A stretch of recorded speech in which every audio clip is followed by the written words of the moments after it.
Have you ever longed to state a truth so clear and undeniable that the only possible response is silence? Not silence forced by shouting or insults, but silence born from the sheer force of intelligence. Picture the scene. You are in the middle of a heated discussion. The tension is almost tangible, and then with a single sentence, a sharp verbal strike, you bring the other person to quiet.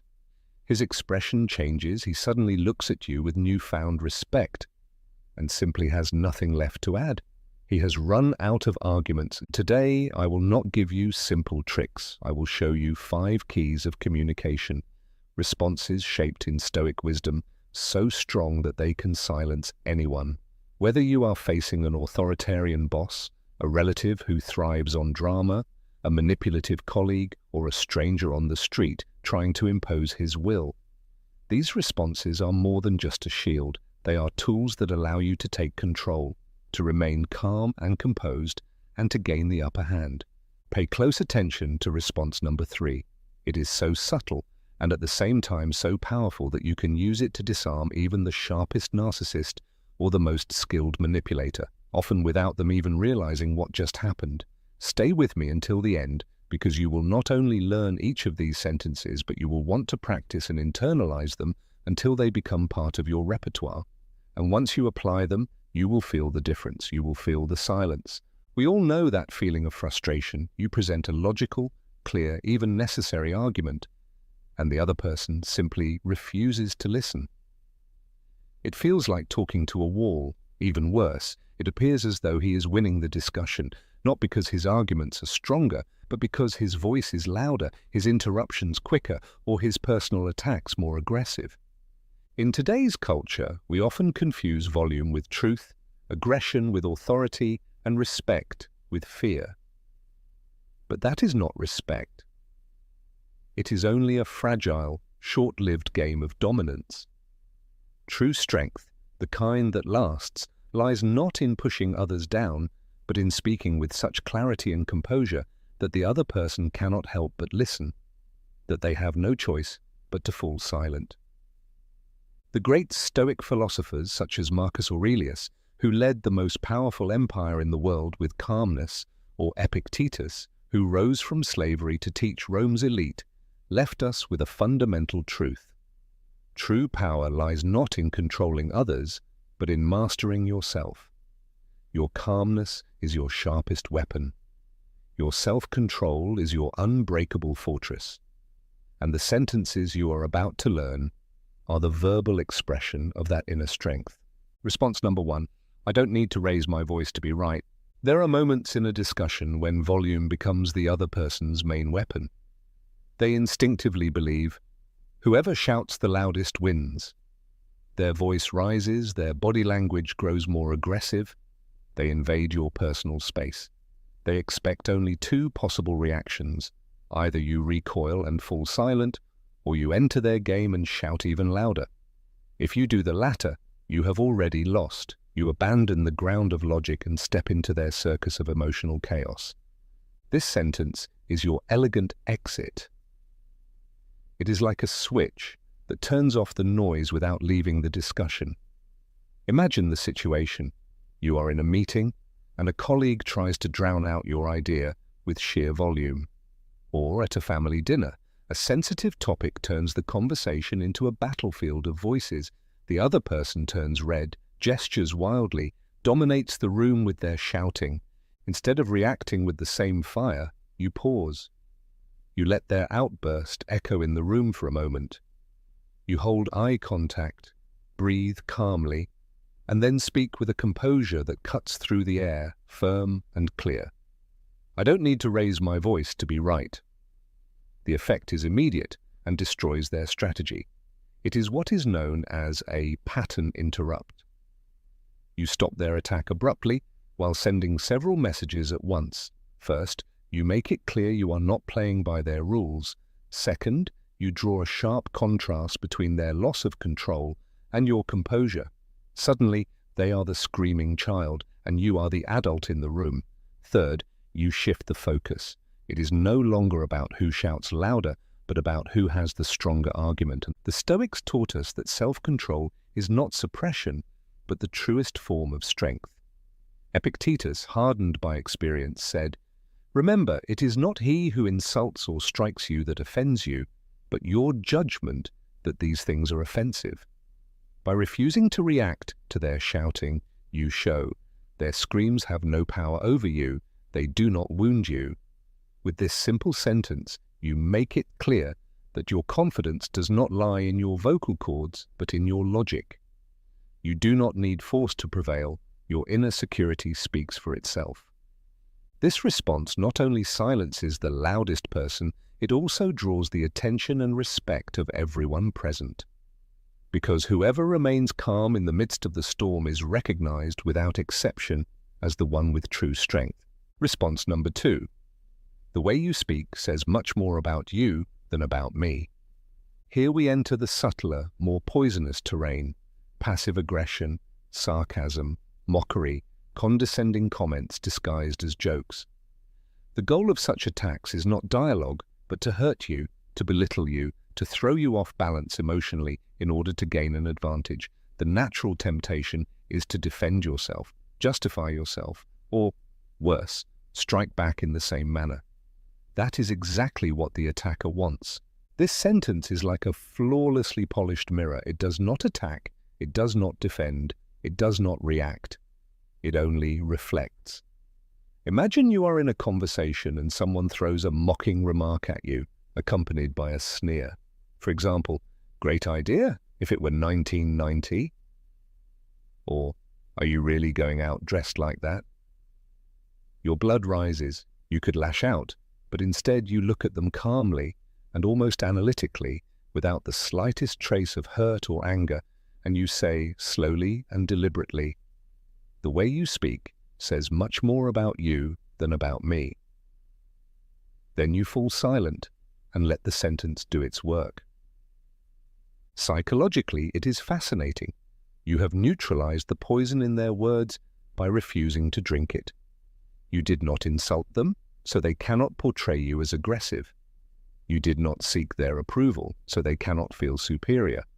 And most importantly, you did not accept the frame of their attack. Instead, you shifted the focus from your supposed flaw to their character.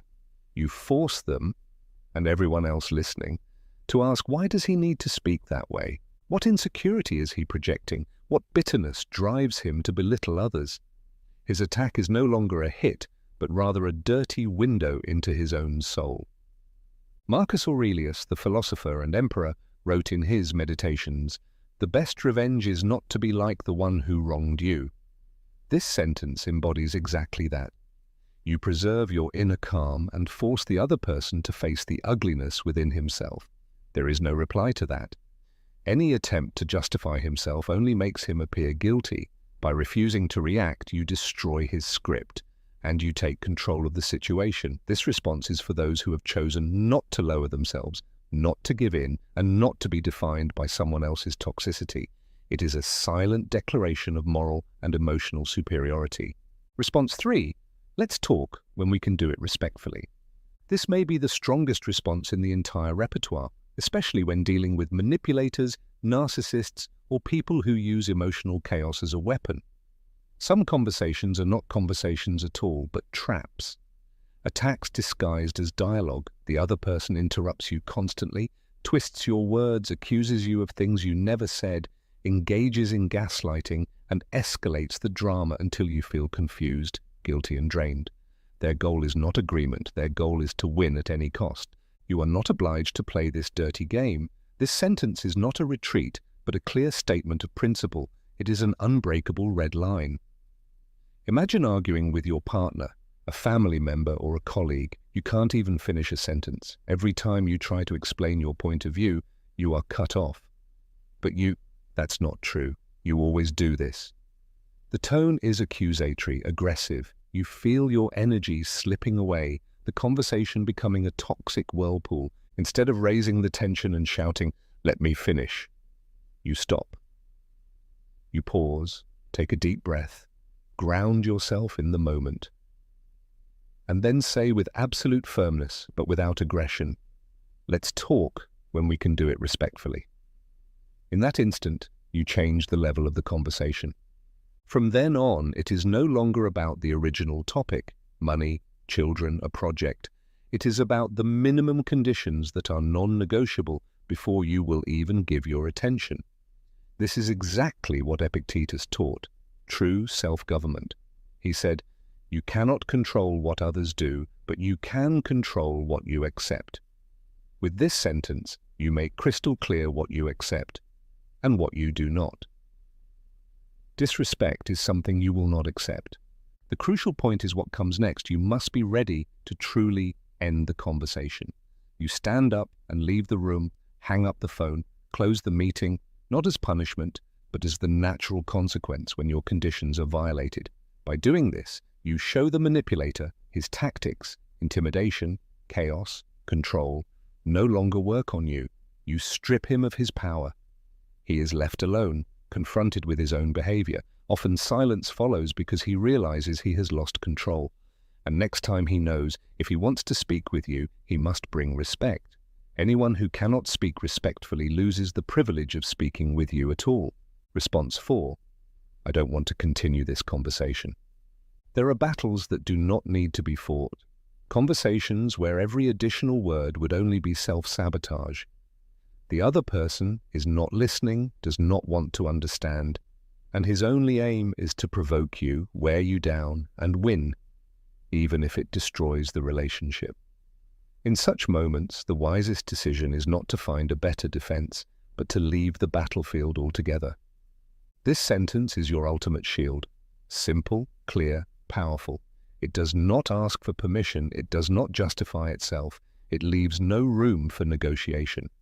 It ends. Imagine arguing with someone who constantly drags up old mistakes, deliberately provokes you just to get a reaction. Your patience is gone, anger rises within you, you are seconds away from exploding.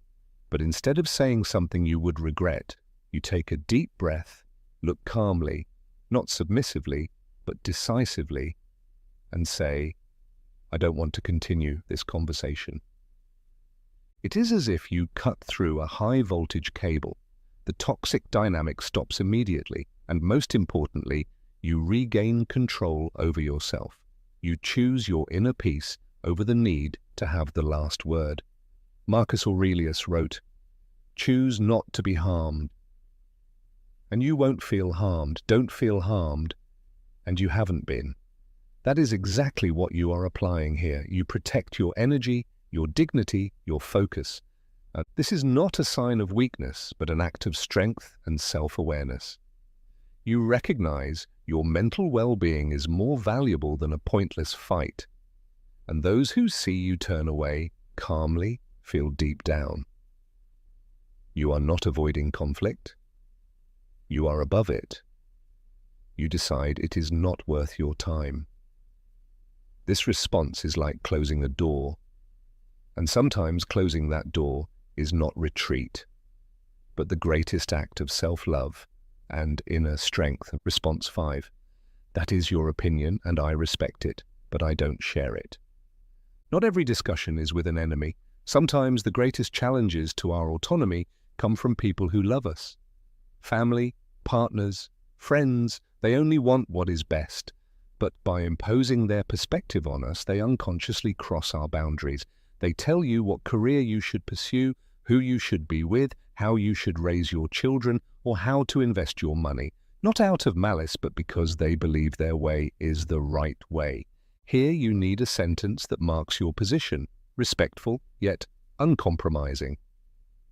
Imagine a loved one trying to convince you of a decision you do not want. You have explained your reasons, but they are not listening. Instead of getting caught up in endless discussions or staying silent while resentment builds inside you, you say in a calm, steady voice, "That is your opinion, and I respect it, but I don't share it." It works almost like magic. The first part, "That is your opinion, and I respect it," releases the tension. You show, "I hear you, I see you, your perspective is valid for you." That immediately lowers their defenses. But the second part, "but I don't share it," is an unshakable affirmation of your independence. You are not asking for permission, you are not inviting further debate, you are setting a boundary. The other person must accept it because you remained respectful.